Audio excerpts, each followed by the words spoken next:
रामायण का एक छोटा सा वृतांत। रामायण क्या है? एक रात की बात है। माता कौशल्या जी को अपने महल की छत पर किसी के कदमों की आहट सुनाई दी। उनकी नींद खुल गई। पूछा, कौन है? मालूम पड़ा सबसे छोटी बहू यानी शत्रुघ्न जी की पत्नी श्रुतकीर्ति जी है। माता कौशल्या जी ने उन्हें नीचे अपने पास बुलाया। श्रुतकीर्ति जी आई, चरणों में प्रणाम कर खड़ी रह गई। माता कौशल्या जी ने पूछा, बेटी श्रुति, इतनी रात को अकेली छत पर क्या कर रही हो? क्या नींद नहीं आ रही? शत्रुघ्न कहाँ है? श्रुति कीर्ति की आंखें भर आईं। कौशल्या माँ की छाती से लिपट गई। बोली, माँ, उन्हें तो देखे हुए 13 वर्ष हो गए। सुनकर कौशल्या जी का हृदय कांप गया। तुरंत आवाज लगाई, सेवक दौड़े आए। आधी रात ही पालकी तैयार हुई। आज शत्रुघ्न जी की खोज होगी।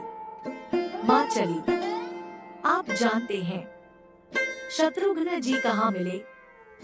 अयोध्या जी के जिस दरवाजे के बाहर भरत जी नंदीग्राम में तपस्वी होकर रहते हैं, उसी दरवाजे के भीतर एक पत्थर की शिला है।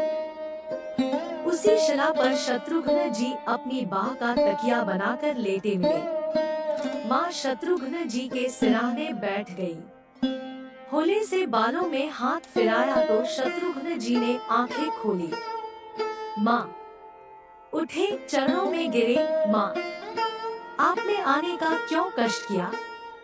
मुझे बुलवा लिया होता। माँ ने कहा।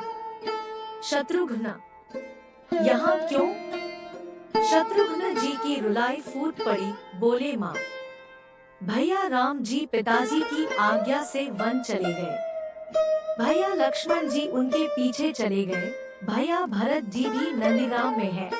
क्या ये महल, ये रथ, ये राजसी वस्त्र विधाता ने मेरे ही लिए बनाए हैं? शत्रुघ्न जी की बात सुनकर माता कौशल्या जी निरुत्तर रह गई। देखो क्या है ये राम कथा। यह भोग की नहीं, त्याग की कथा है। भगवान राम को 14 वर्ष का वनवास हुआ तो उनकी पत्नी सीता जी ने भी 14 वर्षों का कठिन वनवास सहर्ष स्वीकार कर लिया। परंतु बचपन से ही बड़े भाई की सेवा में रहने वाले लक्ष्मण जी कैसे राम जी से दूर हो जाते? माता सुमित्रा से वन जाने की आज्ञा लेकर जब लक्ष्मण जी पत्नी उर्मिला के कक्ष की ओर बढ़ रहे थे तो सोच रहे थे कि माँ ने तो आज्ञा दे दी, परंतु उर्मिला को कैसे समझाऊंगा डॉट? क्या बोलूंगा उनसे डॉट? यही सोच विचार करके लक्ष्मण जी जैसे ही अपने कक्ष में पहुँचे तो देखा कि उर्मिला जी हाथों में आरती का थाल लेके खड़ी थी। उर्मिला जी बोली, आप मेरी चिंता छोड़ प्रभु श्री राम की सेवा में वन को जाओ। मैं आपको नहीं रोकूंगी। मेरे कारण आपकी सेवा में कोई रुकावट न आए, इसलिए साथ जाने की जिद भी नहीं करूंगी। जो बात कहने में लक्ष्मण जी को संकोच हो रहा था, परंतु उनके कुछ कहने से पहले ही उर्मिला जी ने उन्हें संकोच से बाहर निकाल दिया। वास्तव में यही पत्नी का धर्म है। पति संकोच में पड़े उससे पहले ही पत्नी उसके मन की बात जानकर उसे संकोच से बाहर कर दे। लक्ष्मण जी प्रभु श्री राम के साथ वन में चले गए, परंतु 14 वर्षों तक पत्नी उर्मिला ने एक तपस्विनी की भांति कठोर तप किया। वहाँ वन में लक्ष्मण जी प्रभु श्री राम एवं माता सीता की सेवा में कभी सोए नहीं, परंतु उर्मिला ने भी अपने महलों के द्वार कभी बंद नहीं किए और सारी रात जाग जाग कर उस दीपक की लौ को बुझने नहीं दिया डॉट। मेघनाद से युद्ध करते हुए जब लक्ष्मण जी को शक्ति लग जाती है और हनुमान जी उनके लिए संजीवनी बूटी का पर्वत लेकर वापस लौट रहे थे, तो बीच में अयोध्या के ऊपर से गुजरने के दौरान भरत जी ने उन्हें देखकर कोई मायावी राक्षस समझा और उन्होंने हनुमान जी को बाण मार दिया, जिससे हनुमान जी गिर जाते हैं डॉट। तब हनुमान जी सारा वृत्तांत सुनाते हैं। कि सीता जी को रावण हर ले गया। लक्ष्मण जी युद्ध में मूर्छित हो गए हैं। यह सुनते ही कौशल्या जी कहती है कि राम को कहना कि लक्ष्मण के बिना अयोध्या में पैर भी मत रखना, राम वन में ही रहे। माता सुमित्रा कहती है कि राम से कहना कि कोई बात नहीं, अभी शत्रुघ्न है, मैं उसे भेज दूंगी। मेरे दोनों पुत्र राम सेवा के लिए ही तो जन्मे हैं। माताओं का प्रेम देखकर हनुमान जी की आंखों से अश्रुधारा बह रही थी। परंतु जब उन्होंने उर्मिला जी को देखा तो सोचने लगे कि यह क्यों एकदम शांत और प्रसन्न खड़ी है। क्या इन्हें अपनी पति के प्राणों की कोई चिंता नहीं? हनुमान जी पूछते हैं, देवी आपकी प्रसन्नता का कारण क्या है? आपके पति के प्राण संकट में हैं। सूर्य उदय होते ही कुल का दीपक बुझ जाएगा। उर्मिला जी का उत्तर सुनकर कोई भी प्राणी उनकी वंदना किए बिना नहीं रह पाएगा। उर्मिला बोली, मेरा दीपक संकट में नहीं है, वो बुझ ही नहीं सकता।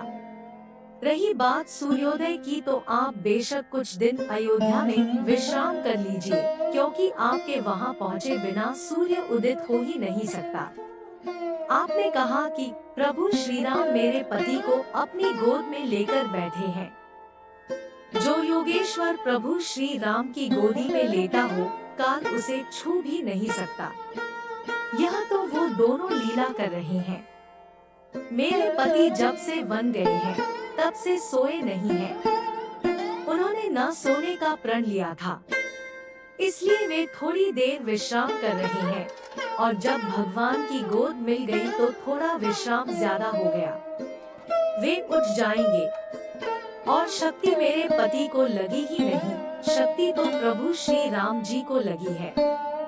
मेरे पति की हर श्वास में राम है, हर धड़कन में राम, उनके रोम रोम में राम है, उनके खून की बूंद बूंद में राम है, और जब उनके शरीर और आत्मा में ही सिर्फ राम है, तो शक्ति राम जी को ही लगी, दर्द राम जी को ही हो रहा।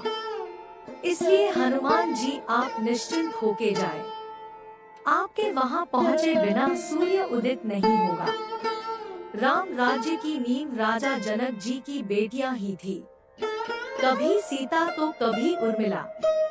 भगवान राम ने तो केवल राम राज्य का कलश स्थापित किया, परंतु वास्तव में राम राज्य तो इन सब के प्रेम, त्याग, समर्पण और बलिदान से ही आया। लक्ष्मण सा भाई हो, कौशल्या माई हो, स्वामी तुम जैसा मेरा रघुराई हो, नगरी हो अयोध्या सी, रघुकुल सा घराना हो, चरण हो राघव के, जहाँ मेरा ठिकाना हो त्याग भरत जैसा, सीता सी नारी हो, लव कुश के जैसी संतान हमारी हो, श्रद्धा हो श्रवण जैसी, सबरी सी भक्ति हो, हनुमत के जैसी निष्ठा और शक्ति हो। रामायण क्या है? जिस मनुष्य में प्रेम, त्याग और समर्पण की भावना हो, उस मनुष्य में राम ही बसते हैं। कभी समय मिले तो अपने रामायण को पढ़ने और समझने का प्रयास कीजिएगा। रामायण जीवन जीने की सबसे उत्तम शिक्षा देती है। चारों भाइयों का प्रेम और त्याग एक दूसरे के प्रति अद्भुत, अभिनव और अलौकिक है। जय श्री राम।